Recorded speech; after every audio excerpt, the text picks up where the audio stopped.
On this episode of China Uncensored, winter is coming. In a few months.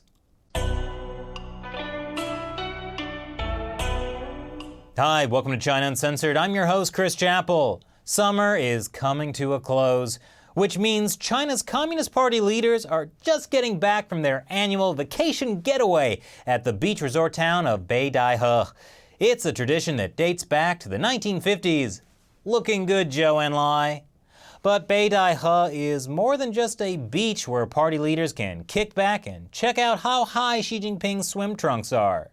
It's the classic smoke-filled beach, the beach where it happens, full of closed-door wheeling and dealings about the future of the party. You might even call it a Game of Thrones. Like the Lannisters and the Starks, Communist Party chairman and self-appointed President Xi Jinping is locked in battle with another faction inside the party to see who can get and keep his own people in the highest positions of power. The leadership of the party theoretically changes every 5 years, and decisions are already being made now about who will be left standing after the shakeup coming in the fall of 2017. According to precedent, 5 of the 7 youthful, raven-haired bureaucrats that make up China's ruling Politburo Standing Committee will step down from office. And one of the new guys will be Xi Jinping's successor.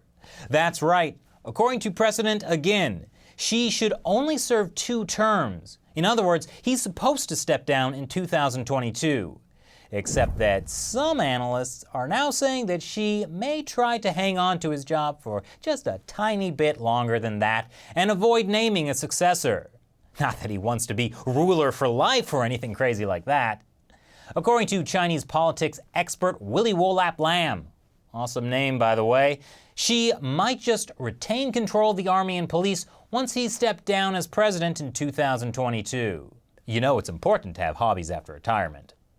Actually, Xi Jinping is probably worried because he's already made a lot of enemies with his intense so-called anti-corruption campaign. He's used it to take away power from once mighty factions like the Communist Youth League and the Shanghai gang of former party leader Jiang Zemin.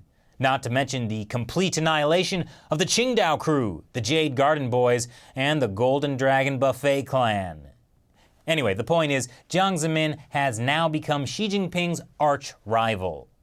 Most of the big names that Xi has taken down with his anti-corruption campaign were closely tied to Jiang, who continued to have a huge amount of control over the party even after he supposedly stepped down in 2002. So even though Xi has been in charge of the party for 4 years, he still hasn't managed to sit on the Iron Throne. First, he's got to get rid of the threat from the House of Jiang.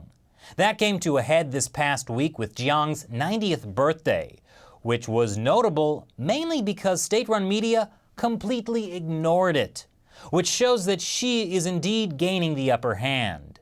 But it was celebrated by hordes of zombie-like followers in the wastes of China's internet, who mashed keys to declare their support for and allegiance to the Toad. No, that's not me slandering him. That's Jiang's actual, affectionate nickname. Because, yeah. And according to the BBC, his worshippers have flocked to send him birthday wishes and one more second, a moment of their lives to extend his. Let me take a moment to just acknowledge how weird and creepy that is. This show of support is a bit baffling when you consider that Jiang Zemin's reign from 1989 through the early 2000s began with the Tiananmen Square massacre and only got more bloody from there.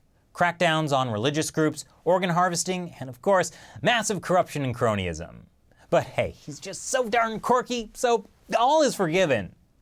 But whether it's genuine Toad fandom or just something cooked up by Jiang's faction to try and build him an underground following, either way, there's a growing display of subtle opposition to Xi Jinping's administration.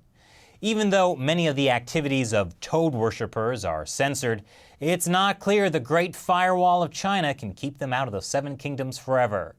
So what can Xi Jinping do? Well, he's counting on allies like Wang Qishan, who's been running his anti-corruption campaign as its Grand Inquisitor. Wang Qishan is generally known as one of the most intimidating and Machiavellian figures in the party. One official even said he'd rather see the devil than be investigated by Wang. And he's been as loyal to Xi as a hand of the king, even though he was previously seen as part of Jiang's faction. But perhaps at some point, Jiang did something to get on Wang Qishan's bad side, which was a stupid move because a Qishanister always pays his debts. Sorry. But while Xi versus Jiang might be the Starks versus Lannisters, is there another house out there coming across from the sea who also has a claim to the throne? Maybe with some cute baby dragons? I guess we'll have to wait for season 7. So what do you think of China's Game of Thrones? Leave your comments below. Once again, I'm Chris Chappell. See you next time.